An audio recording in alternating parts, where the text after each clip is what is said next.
las condiciones para la selección del sitio. Como primeramente vamos a hablar de su vida útil. La condición ideal sería que este pudiera durar más de 10 años. Para garantizar esto, deberíamos tener un sitio que tenga la suficiente capacidad. Otra condición ideal podría ser que este tenga una duración entre 5 y 10 años, la cual es pues una medida buena. Tierra para cobertura. En esta parte, la condición ideal sería que el relleno sanitario fuera autosuficiente. Es decir, que desde el mismo lugar de donde se está trabajando o el área que le corresponde al relleno sanitario, de ahí mismo se utilizará el material para cobertura. Sin embargo, en cuanto a la topografía, la selección de una cantera a cielo abierto podría ser la mejor opción. ¿Sí? Vías de acceso. Lo ideal sería tener vías cercanas y pavimentadas. Por tanto, la opción más cercana sería tener vías transitables, suficientemente transitables, pero que se encuentren cerca. En cuanto a los vientos, lo mejor sería que el sentido del viento estuviera contraria a la mancha urbana. En cuanto a la ubicación del sitio, podremos buscar que esté entre 3 a 12 kilómetros de la mancha urbana, pero también podría ser aceptable una distancia entre 1 y 3 kilómetros de la mancha.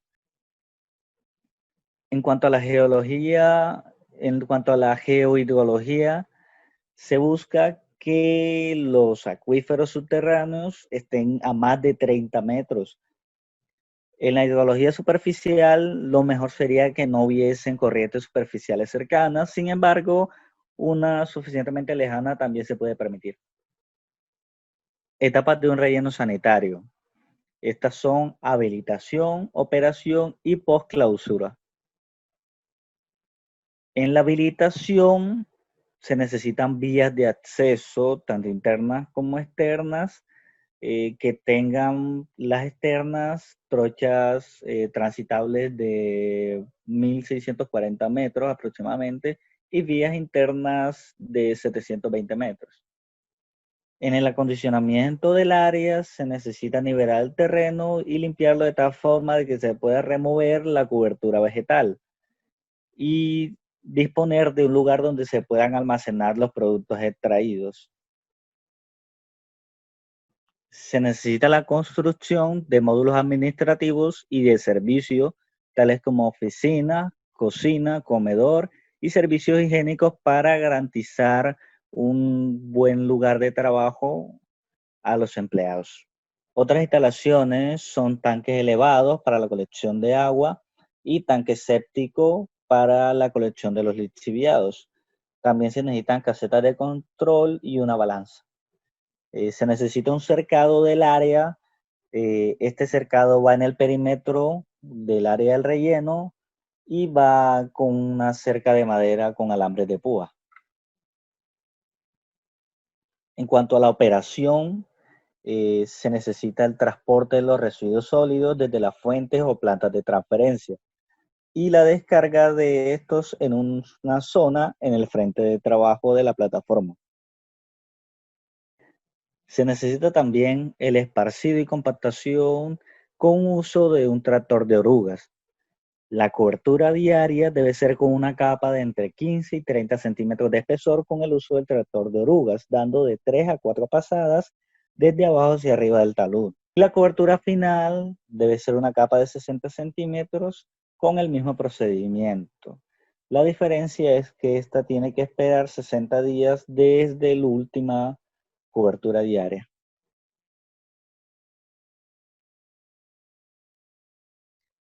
En cuanto a la extracción y el transporte de material de cobertura, este se obtendrá de las canteras seleccionadas.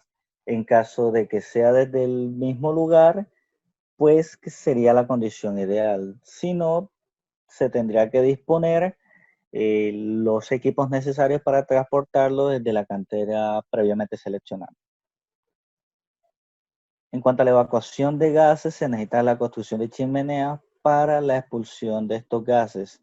Esto es para que no se acumulen y no puedan generar riesgo a los trabajadores provocando un incidente.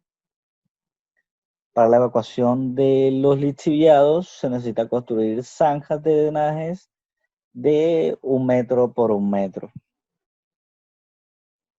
En cuanto a la evacuación de aguas pluviales, se necesita construcción de zanjas de 70 por 70 centímetros. El tratamiento de los gases se hará por combustión y el de los lixiviados por la recirculación hacia el tanque de colección de los lixiviados.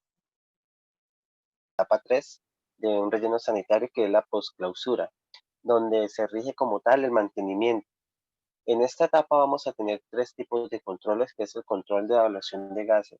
Sabemos que la descomposición de la basura arroja varios tipos de gases, entonces es necesario hacer un control. Tenemos también el control de la evaluación de lixiviados. Recordemos que los lixiviados son los líquidos que salen como tal de los residuos sólidos.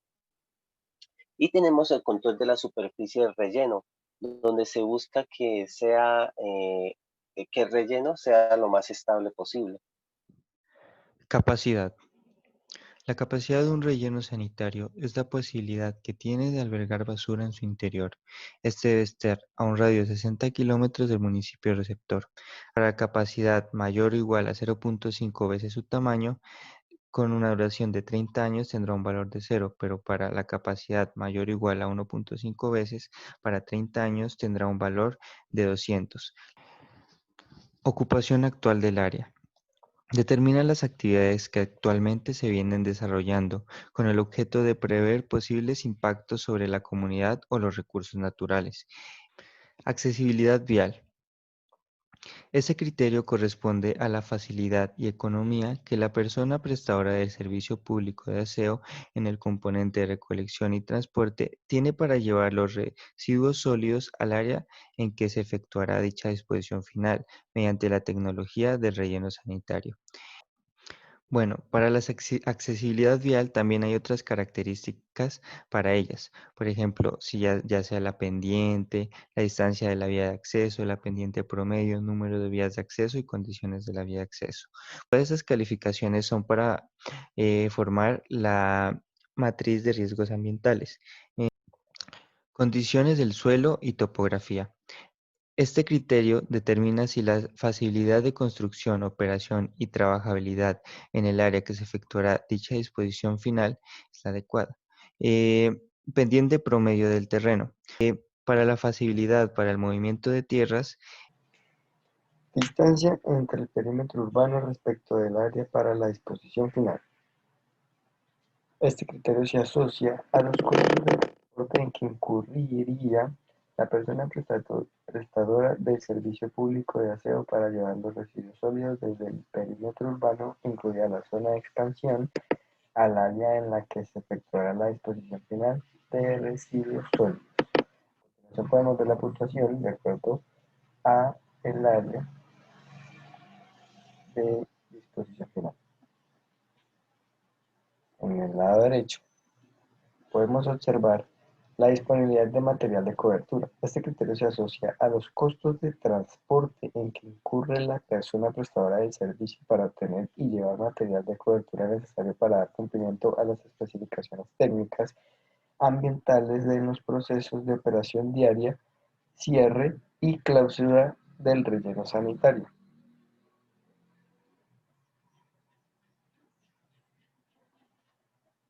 Siguiendo con el tema, podemos observar la disponibilidad de material de cobertura. Ten en cuenta que la calidad del material de cobertura está medida por su textura, teniendo como puntaje máximo 40 puntos. La densidad poblacional en el área. Acá podemos observar las siguientes relaciones cuyo criterio determina la posible afectación de la población ubicada en el área de influencia directa del área en la que se efectuará la disposición de residuos sólidos. Como podemos observar, las siguientes relaciones